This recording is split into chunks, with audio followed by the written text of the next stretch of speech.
could give you a product that met all your nutritional needs, was delicious, prevented and treated disease, cost almost nothing to produce, and could be delivered according to consumers' needs. Well, women have been producing such a substance, breast milk, since the beginning of human existence. Today I'm going to share some information about breastfeeding. In our society, breastfeeding carries a taboo, so learning about breastfeeding, how it is produced and expressed, and why it is beneficial might put some people at ease. I breastfed my son for 2.5 years. It was an awesome experience. The way my body was able to produce what he needed whenever he needed it, without any help from outside sources, still amazes me. Today, I am going to inform you on how the body produces breast milk, the benefits of breast milk, and some obstacles that women have faced when breastfeeding.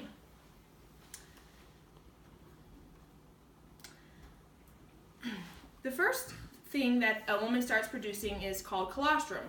According to the Leche League, colostrum is a sticky, thick substance. It is yellow to orange in color. It is high in carbohydrates and low in fat. It's produced in the second trimester, and it continues to be produced into about the second or third day of a baby's life. Colostrum is also released really slowly as opposed to mature milk, which is what everybody thinks of when they think of breastfeeding milk. And that is because when a baby's born, their belly is tiny, and so it's not to overfill the baby's belly. The second thing a woman produces is mature milk, and this is white and opaque in color. After the baby is born and the placenta is delivered, there's a huge change in hormones, and the change in hormones triggers the release of a hormone called prolactin, which actually tells the body to start making the mature milk. This milk doesn't actually begin to flow until about 3 to 4 days after birth. So we have two different kinds of reflexes.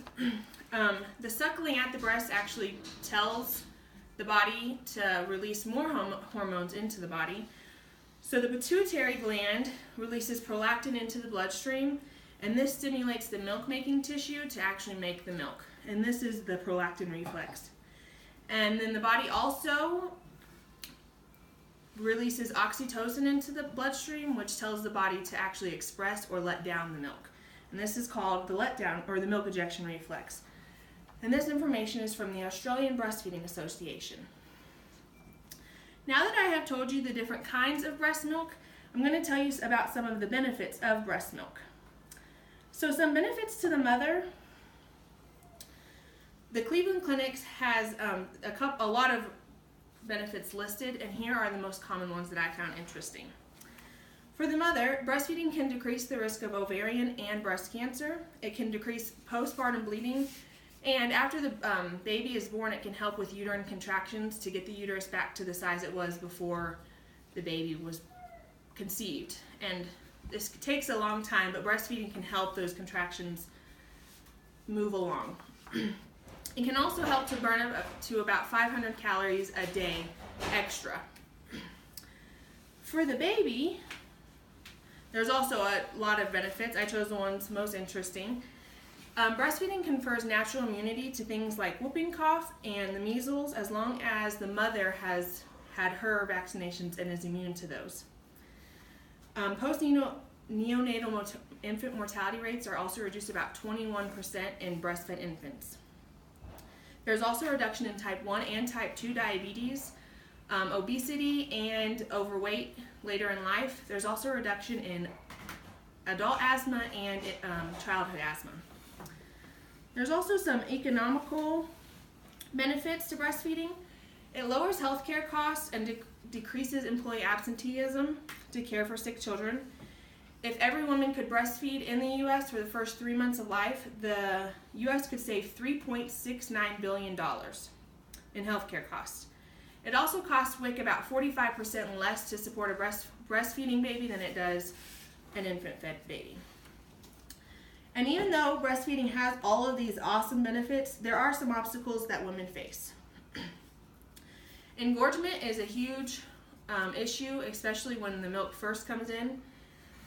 This is when the breasts get really, really full and hard, and this can make it very painful for the baby to latch and very painful for the mother to feed.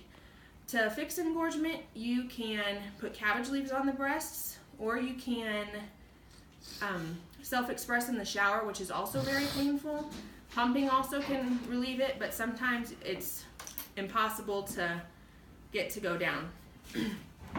Having to return to work is also a huge obstacle that women face.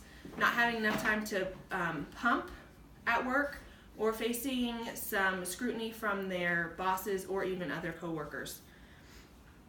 Low milk supply is also very difficult, and latching are also is another big thing that women face. And with low milk supply, you just have to have a good diet, and there's also some teas and some cookies and brownies and a whole bunch of other things out there that can help with milk supply. Today you have learned many things about breastfeeding, including milk production, benefits, and some obstacles. I hope it makes you a little bit more comfortable with breastfeeding and understand it's a beautiful experience and should be supported by everybody. Thank you very much. Yay! She does it every